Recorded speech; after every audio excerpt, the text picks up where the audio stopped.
11 Houston, the definition is pretty good on our monitor here. The color's not too varsity, at least on this set. Could you describe what you're looking at, over? Roger, you're seeing Earth as we see it at our left-hand window, just a little more than a half Earth. We're looking at the eastern Pacific Ocean, and the north half of the top half of the screen, we can see North America, Alaska, United States, Canada, Mexico, and Central America. South America becomes invisible just off beyond the terminator or inside the shadow. We can see the oceans with a definite blue cast, see white bands of major cloud formations across the Earth, and can see coastlines, pick out the western U.S., San Joaquin Valley, the Sierra Mountain Range, the peninsula of Baja California, and can see some cloud formations over southeastern U.S.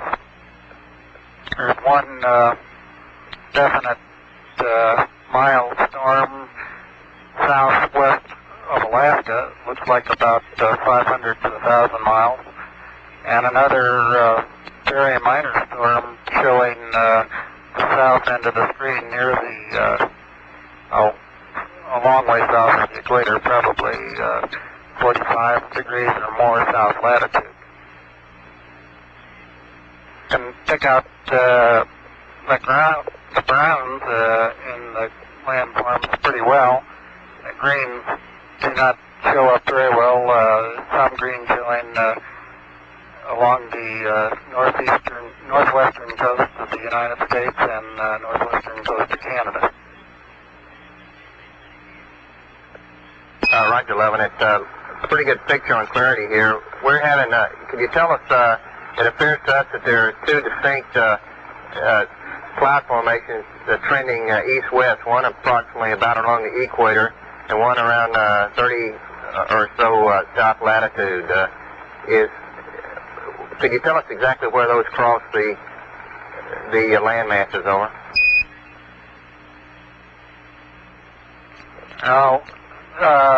Yes, they cross just south of the lower part of Mexico, probably through Central America. That is the equatorial band, which we assume to be the intertropical convergence zone.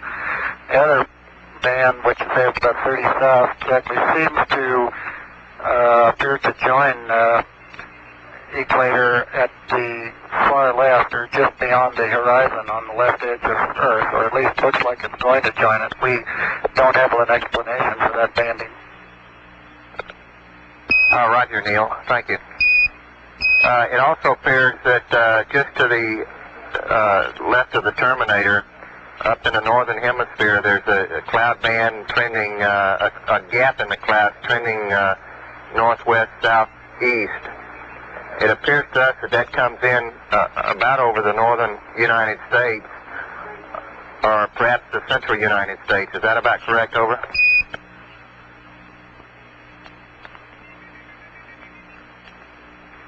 I can see on the monitor the thing you're talking about, but right now I can't get my eye to the window to pick out just where it crosses the shoreline.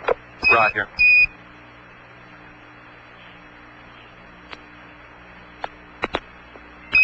You guys are doing a good job. It's a real steady picture here. Where clarity is excellent. The color, the clouds the whites are distinct. The rest of it looks like to me anyway, on the monitor I'm observing, is a fairly greenish blue, is the way I describe it. Over.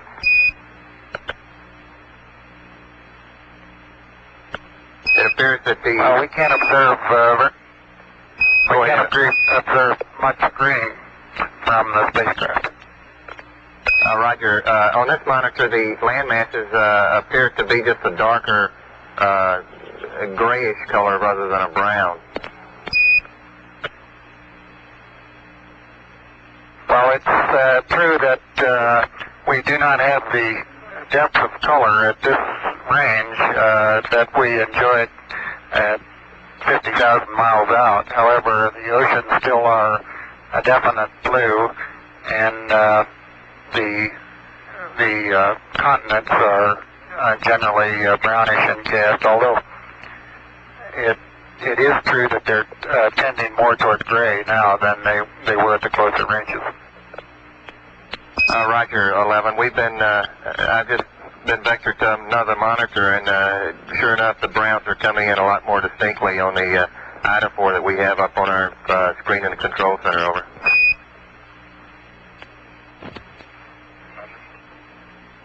Okay, world, hold on to your hand. I'm going to turn you upside down.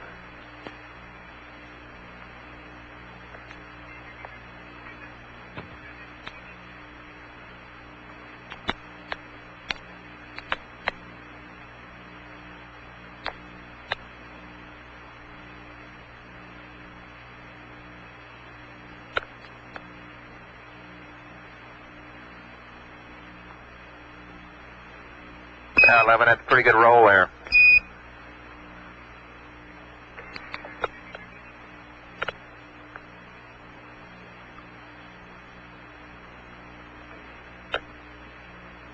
That's pretty sloppy, sorry. Let me try that one again.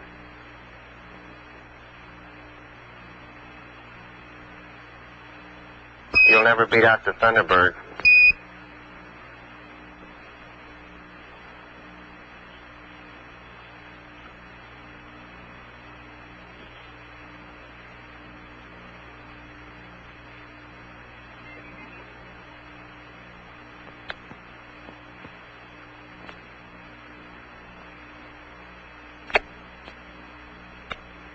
Apollo 11 Houston, that practice did you some good. It's looking real smooth roll there.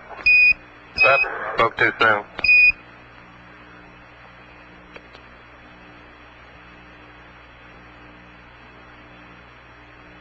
I'm making myself seasick doing it, Charlie. I'll just put you back right side up where you belong. Roger.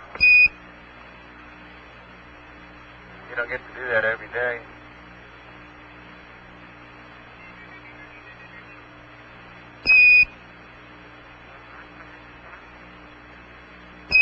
11 Houston, could you describe, from your view, the polar cloud cap appears to us to extend down the western coast of North America.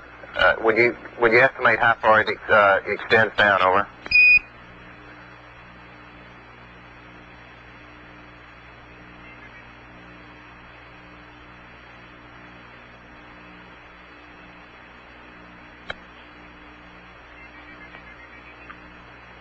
Trying to fit everybody into the window. It appears that the cloud cap comes down a little bit below the southern extremity of Alaska. Roger.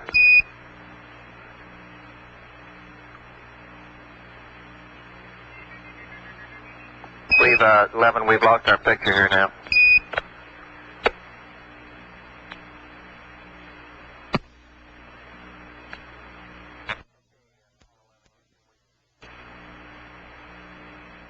Okay, Apollo 11 Houston, we've got the picture back now.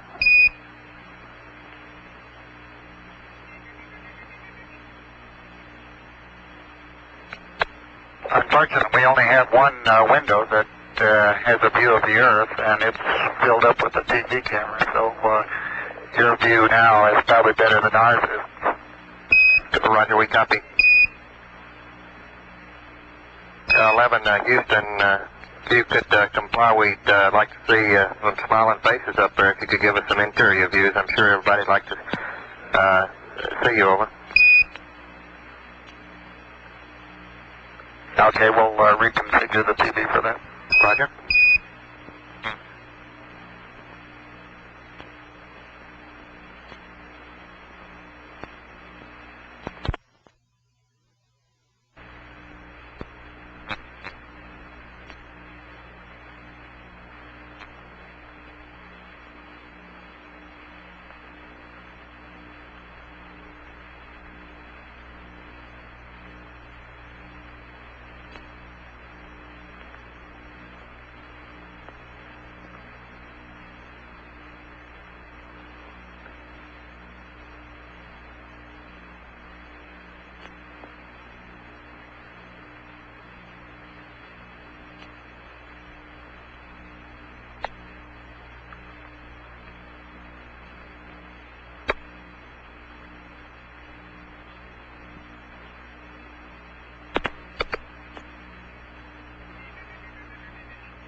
Apollo 11, Houston, appears to us that we're seeing a view from outside, plus a little of the inside. It appears you've taken the camera away from the left window.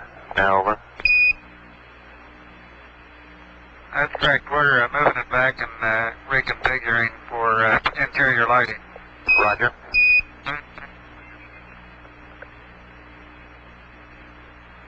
We can still see the Earth through the left window, and it appears that we can see a floodlight off to the left, either that or some sun shafting through the hatch window.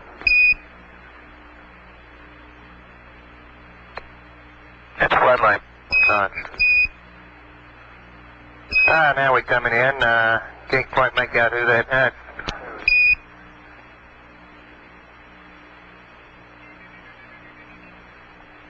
It's Big Mike Collins there. Right.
Hello, Apollo 11, Houston. Please select Omni Bravo on board, over. Take on the Bravo, Johnny. Roger. How's everything going down there? You guys happy with spacecraft systems? Roger. Affirmative. Everything's looking really good to us, over. Okay, same here.